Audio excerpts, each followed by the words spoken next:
We're in a series on how to lead with significance because at the end of our life, we're going to be able to look back on everything and say, I made a difference in the lives of the people around me. Now, today's our 8th session. And in this session, I'm going to give you probably my biggest soapbox issue right now with today's society. It's the thing that frustrates me more than anything else.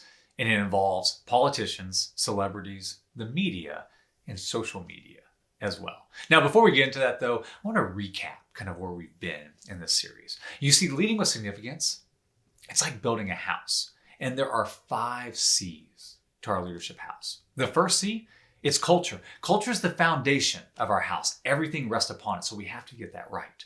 Culture is defined as our values in action. And there are 2 ingredients that make up culture: vision plus accountability. The next C is character. Character, it's the blueprint of our house. We have to know how all the materials fit together to create this house.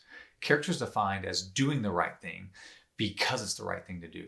You see, if you don't have character, you will never reach your potential. You will never get the most out of your strengths because the lack of character will erode away at it. The third C is competency. Competency, it's the materials of our house. It's the 2x4s, right? It's the sheetrock. It's kind of what makes up our house. Competency is defined as our knowledge plus skills. And there are 2 key ingredients with competency: self-awareness plus humility. Now, those first 3 C's, they're all about personal leadership. We have to start personally with us because you can't effectively lead others until you effectively lead yourself. Then last session, we moved into our 4th C, which is chemistry. Now we're moving into public leadership. Chemistry, it's all about bonding together. So for our house, it's the sheetrock mud, it's the nails, it's the screws. It's what holds our materials together. A 2x4 is useless if it can't connect or bond with the other 2x4s to create the framework of our house. In the same way, your strengths are useless if they don't impact other people, if you can't connect or bond with the people around you. Chemistry is defined as high speed with minimal friction. So today, I'm going to talk about the second ingredient or element with chemistry. The first one's compassion. We talked about that last session. The second one is respect. Respect is both given and earned. But here's my issue. We have a respect issue in today's society. This is my soapbox, okay, on respect. Our society has changed the definition of respect.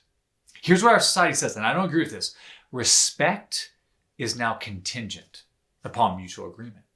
So what society says is, if you don't agree with me, if you don't agree with my philosophy on something, if you don't agree with my point of view or what I think about something, if you don't agree with my lifestyle, you are disrespectful. And then in conjunction with that, they say, because you're disrespectful, because you don't agree with me, I have every right to be disrespectful back to you. It is sad, it is frustrating, and in a lot of ways, I think that's part of the reason why in this issue, our society has a lot of room for growth. Respect is not contingent upon mutual agreement, okay? You see, respect, it's about saying you're a person just like me and you have a soul just like I do. So even if we don't agree, we can disagree, but we can still have respect for the other person. I saw a perfect illustration or example of respect last year. And from all places, it was in politics. It had to do with Joe Biden. Now, I want to be very careful. I'm not promoting Democrats. I'm not promoting Republicans. I'm not promoting Joe Biden, okay? Because many of you can come back to me and say, oh, look at all the moments Joe Biden was disrespectful.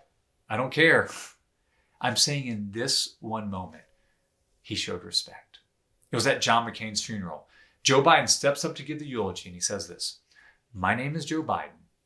I'm a Democrat, and I loved John McCain. Here are 2 guys that had different philosophical views on how to run this country.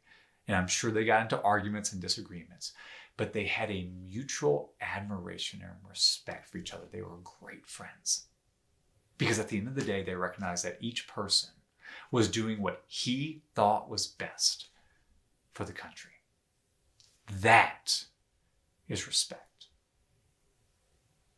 So as we look at our game plan when it comes to respect, there are two things I want you to think about. First off, if you want to determine how respectful of a person you are, then answer this question. How do you respond when other people disagree with you? If you get defensive, if you dismiss them, if you attack them, then you need to grow in respect. You see, respect at the end of the day has nothing to do with the other person. It's dependent upon you.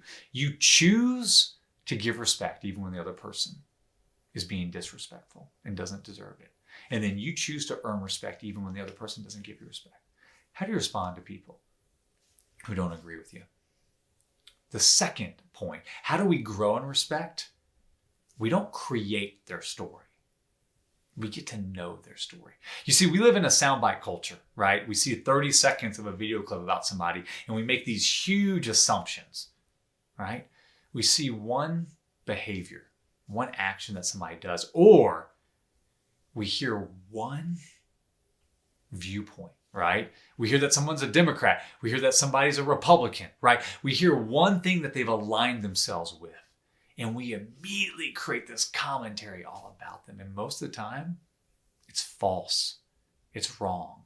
So instead of creating that story, what if we chose to get to know them? What if we chose to get to know their heart? What if we chose to get to know, what do you value? What do you care about? I think we just might find that we have more in common with that person than we think. That's how we grow in respect. Let me leave you with our tweetable lesson. Great leaders show respect even when the other person doesn't deserve it.